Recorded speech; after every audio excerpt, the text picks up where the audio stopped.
ತತ್ಕ್ಷಣವೇ ಬಂದ ಸರಮೆಯೂ ತ್ರಿಜಟೆಯೂ ಸೀತಾದೇವಿಯನ್ನು ಹಿಡಿದೆತ್ತಿ ಗಾಳಿ ಬೀಸಿ ಕಣ್ಣು ಮೈ ಮುಖಗಳನ್ನೆಲ್ಲ ನೀರೊತ್ತಿ ಪೂಸಿ ಉಪಚರಿಸಿದರು. ಹಾಗೆ ಗಳಿಗೆ ಮಾತ್ರದ ಮೇಲೆ ಮೆಲ್ಲನೆ ಕಣುತೆರೆದ ಜಾನಕಿಯನ್ನು ಸಾಂತ್ವನಗೊಳಿಸುತ್ತಾ ಸರಮೆಯು, ದೇವಿ, ಏನೇನೋ ಹಂಬಲಿಸಿಕೊಂಡು ದುಃಖಿಸಬಾರದು. ನಾನು ನಿನಗೆ ಅನ್ಯಳಲ್ಲ. ನಿನ್ನ ಸೇವೆ ಮಾಡುವುದಕ್ಕಾಗಿಯೇ ನಾನು ನನ್ನರಸನಿಂದ ನಿಯೋಜಿತಳಾದವಳು. ಅಮ್ಮ, ಈ ರುಂಡಗಳನ್ನು ದಿಟವೆಂದು ಸರ್ವಥಾ ನಂಬಬೇಡ. ಇದು ಕೇವಲ ರಕ್ಕಸರ ಮಾಯೆ.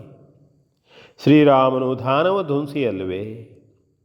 ಎಂದಾದರೂ ಆ ಪುಣ್ಯಪುರುಷನು ಹೀಗಾಗಲು ಸಾಧ್ಯವೇ? ನಾನು ತಿಳಿದಂತೆ ಈ ದಿನ ತೊಡಗಿದ ಯುದ್ಧದಲ್ಲಿ ವಾನರರನ್ನು ಎದುರಿಸಿದ ರಾವಣನು ಶ್ರೀರಾಮನ ಬಾಣಹತಿಯಿಂದ ವಿವಸನನಾಗಿ ಓಡಿಸಲ್ಪಟ್ಟಿದ್ದಾನೆ. ಮತ್ತೆ ಯುದ್ಧವಾಗಲಿಲ್ಲ.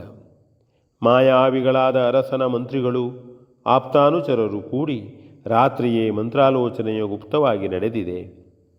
ಈಗಲೂ ನಾಳೆಯ ಯುದ್ಧಕ್ಕೆ ಸಿದ್ಧತೆಯಾಗುತ್ತಾ ಇದೆ.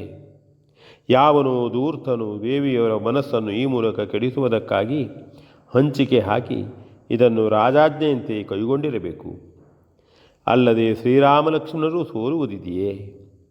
ಯಾವನು ಪರಮಪುರುಷನೆಂದು ನಾವೆಲ್ಲ ನಂಬಿರುವೆವೋ ಆ ಪತಿತ ಪಾವನ ಮೂರ್ತಿಗೆ ಈ ದುಸ್ಥಿತಿಯು ಸಮನಿಸಬಲ್ಲುದೇ? ಇಲ್ಲ, ಇದು ರಾಕ್ಷಸ ಮಾಯೆಯಲ್ಲದೆ ಬೇರೆ ಅಲ್ಲ ಎಂದು ನುಡಿದಳು. ಸೀತೆಯು ಅವಳನ್ನೇ ನೋಡುತ್ತಾ ಮತ್ತೊಮ್ಮೆ ತ್ರಿಜಟೆಯನ್ನು ನೋಡಿ ಮತ್ತೆ ಅದೇ ರುಂಡಗಳನ್ನು ದಿಟ್ಟಿಸತೊಡಗಿದಳು. ಆಗ ತ್ರಿಜಟೆಯು, ಮಗಳೇ, ನಾನು ವೃದ್ಧೆಯು, ಜಾತಿಯಲ್ಲಿ ರಾಕ್ಷಸಿಯಾದರೂ ಹೆಣ್ಣು, ನಿನ್ನನ್ನು ಮಗಳೆಂತಲೇ ಭಾವಿಸುವವಳು. ನಿನ್ನ ಹಾಗಿದ್ದ ಧೈರ್ಯಶಾಲಿನಿಯನ್ನು ನಾನು ಬೇರೆ ಕಾಣಲಿಲ್ಲ. ಸುದೈವದಿಂದಲೇ ನಿನ್ನನ್ನು ನೋಡಿಕೊಳ್ಳುವುದಕ್ಕಾಗಿ ದಶಕಂಠನು ನನ್ನನ್ನು ನಿಯೋಜಿಸಿದನು.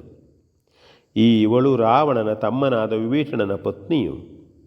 ವಿಭೀಷಣನು ಧರ್ಮಜ್ಞನು. ಇವಳು ಹೆಚ್ಚಿನ ಯಾರಿಗೂ ತಿಳಿಯದಂತೆ ತನ್ನರಸನ ಸೂಚನೆಯಂತೆ ಇಲ್ಲಿಗೆ ಬಂದು ಹೋಗುತ್ತಾಳೆ. ಇವಳ ಗಂಡನು ತನ್ನಣ್ಣನಿಗೆ ನಿನ್ನನ್ನು ಶ್ರೀರಾಮನಿಗೊಪ್ಪಿಸುವಂತೆ ನೀತಿ ಹೇಳುತ್ತಿದ್ದನು. ಇತ್ತೀಚೆಗೊಂದು ದಿನ ರಾವಣನು ಅದೇ ಕಾರಣಕ್ಕಾಗಿ ತನ್ನ ತಮ್ಮನನ್ನು ಧಿಕ್ಕರಿಸಿ ಬೈದು ಭಂಗಿಸಿ ದೇಶದಿಂದ ಹೊರಹೋಗಲು ಆಜ್ಞೆ ಮಾಡಿದನಂತೆ. ವಿಭೀಷಣನು ಈಗ ಶ್ರೀರಾಮನ ಆಶ್ರಯವನ್ನು ಪಡೆದಿರುವನಂತೆ. ಇಲ್ಲಿ ನೋಡು ಯೋಗಾಯೋಗಗಳನ್ನು. ಪತ್ನಿಯಾದ ಸರಮೆಯು ಇಲ್ಲಿ ನಿನ್ನನ್ನು ಓಲೈಸುತ್ತಾಳೆ. ಪತಿಯಾದ ವಿಭೀಷಣನು ಅಲ್ಲಿ ನಿನ್ನ ಅರಸನನ್ನು ಓಲೈಸುತ್ತಾನೆ. ನಾನೊಬ್ಬಳು ಈ ಸರಮೆಯನ್ನು ಮೊದಲೇ ಪ್ರೀತಿಸುತ್ತಿದ್ದುದರಿಂದ ನಿನ್ನನ್ನು ನೋಡಿಕೊಳ್ಳಲು ರಾವಣನಿಂದ ನೇಮಿಸಲ್ಪಟ್ಟರೂ ವಿಭೀಷಣನ ಮೂಲಕ ನಿನ್ನ ಆದ್ಯಂತ ವಿಚಾರಗಳನ್ನೆಲ್ಲ ಕೇಳಿ ಸಾಧ್ವಿಯಾದ ನಿನ್ನನ್ನು ಯಥಾಶಕ್ತಿ ಸೇವೆ ಮಾಡುತ್ತಾ ಬರುತ್ತೇನೆ. ಮುಂದೆ ಖಂಡಿತವಾಗಿಯೂ ರಾವಣನು ದುಷ್ಟನಾಗಿರುವುದರಿಂದ ಶ್ರೀರಾಮನಿಂದ ಸಂವೃತನಾಗುತ್ತಾನೆ. ಈ ಸರಮೆಯೇ ಮತ್ತೆ ಮಹಾರಾಜ್ಞಿಯಾಗತಕ್ಕವಳು.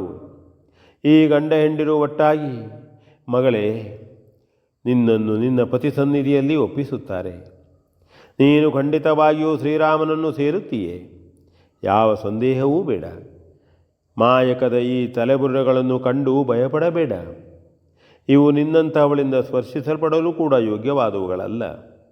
ರಕ್ಕಸರ ಮಾಯಿಗೆ ಹೆಚ್ಚೆಂದರೆ ಒಂದು ಮುಹೂರ್ತದ ಅವಧಿಯು. ಸ್ವಲ್ಪ ತಡೆ, ಇವುಗಳು ತಾನಾಗಿ ಇಲ್ಲವಾಗುತ್ತವೆ. ಖಂಡಿತವಾಗಿಯೂ ನಿನ್ನರಸನು ಬದುಕಿದ್ದಾನೆ ಎಂದು ಸಮಾಧಾನ ಹೇಳುತ್ತಿದ್ದಾಗಲೇ ಬಿದ್ದಿದ್ದ ರುಂಡುಗಳು ಮಯಣದಂತೆ ಕರಗಿ ಹೋಗಿ ಆ ಹೊಲಸು ಮಾತ್ರ ಅಲ್ಲಿ ಉಳಿಯಿತು. ಅದನ್ನು ತ್ರಿಜಟೆಯು ಎತ್ತಿ ಮತ್ತೆ ದೂರ ಎಸೆದು ಬಿಟ್ಟಳು. ಸೀತಾದೇವಿಗೆ ಪ್ರತ್ಯಕ್ಷವಾಗಿ ಆ ರುಂಡುಗಳು ಹಾಗಾದುದರಿಂದಲೂ ಸರಮೆ ತ್ರಿಜಟೆಯರ ಮಾತಿನಿಂದಲೂ ಧೈರ್ಯ ಸಂತಸಗಳು ಉಂಟಾದವು. ಹಾಗೆಯೇ ಅವರಿಬ್ಬರ ಮೇಲೆ ಎಲ್ಲಿಲ್ಲದ ಪ್ರೀತಿಯೂ ಉಂಟಾಯಿತು.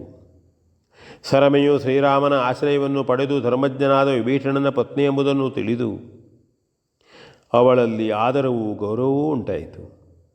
ತಾನು ರಕ್ಕಸರ ಮಧ್ಯದಲ್ಲಿದ್ದರೂ ಯಾವುದೋ ಅದೃಷ್ಟ ಶಕ್ತಿಯು ಈ ರೂಪದಿಂದ ನನ್ನನ್ನು ರಕ್ಷಿಸುತ್ತಿದೆ ಎಂದು ಸೀತೆಗೆ ಒಂದು ರೀತಿಯ ವಿಶ್ವಾಸದಿಂದಲೇ ಸಂತಸವಾಯಿತು.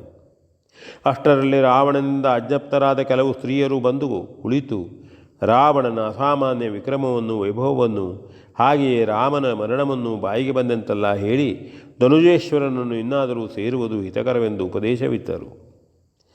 ಜಾನಕಿಯು ಒಂದನ್ನು ಕೇಳದಂತೆ ಮೌನವನ್ನು ಧರಿಸಿ ಶ್ರೀರಾಮನನ್ನು ಧ್ಯಾನಿಸತೊಡಗಿದಳು.